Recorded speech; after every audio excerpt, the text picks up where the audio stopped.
become death, the destroyer of worlds. I suppose we all thought that one way or another. Christopher Nolan has made a movie called Oppenheimer based on American Prometheus. It's a miracle.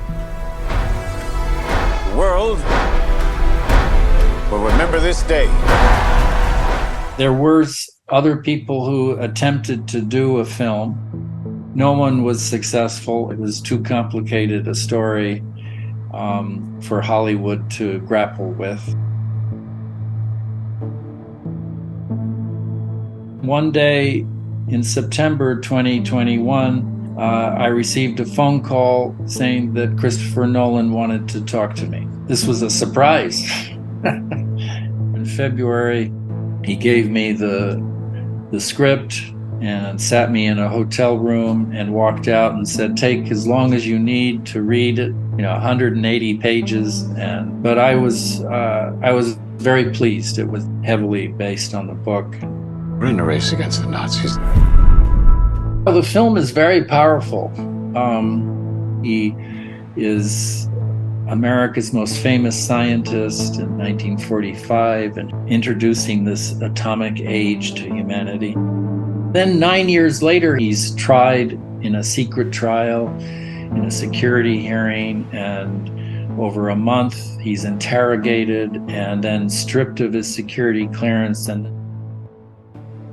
there are women in the film, but their roles are not as prominent, let's say. Kitty is a really powerful figure in her own right. So she was a scientist herself. It's happening, isn't it? During the trial of Oppenheimer, she becomes a tiger in trying to defend her husband and is very good on the witness stand. So this is a story that should resonate and interest young women around the world, her struggles as a mother and a professional woman.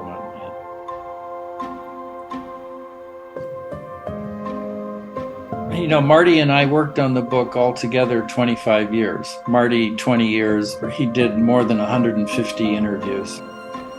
I discovered that Oppenheimer's last secretary, who worked with him at Los Alamos, was still alive. And this was in 2002. She told me this one story that I think is one of the most moving stories in the book. In the summer of 1945, after the Trinity test had taken place, so they knew that the bomb worked, the gadget worked. But before Hiroshima, she was walking to work with Oppenheimer one day, and suddenly she could hear him muttering to himself, "Those poor little people, those poor little people."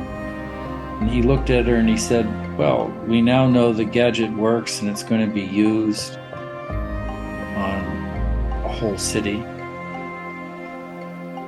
Most of the victims are going to be poor little people, women, children, and old men, and civilians." That was actually in the same period, the same week, when Oppenheimer was also briefing the bombardiers exactly at what altitude they should release the bomb and to have the most maximum destructive power. And it encapsulated all of his empathy for people, his humanity, and his ruthlessness. And at the end of this interview with Ann Wilson, she brought out a coffee table picture book. I looked at it and I said, "Oh my God, this is the cover." Science will never regress, and freedom itself will never be wholly lost.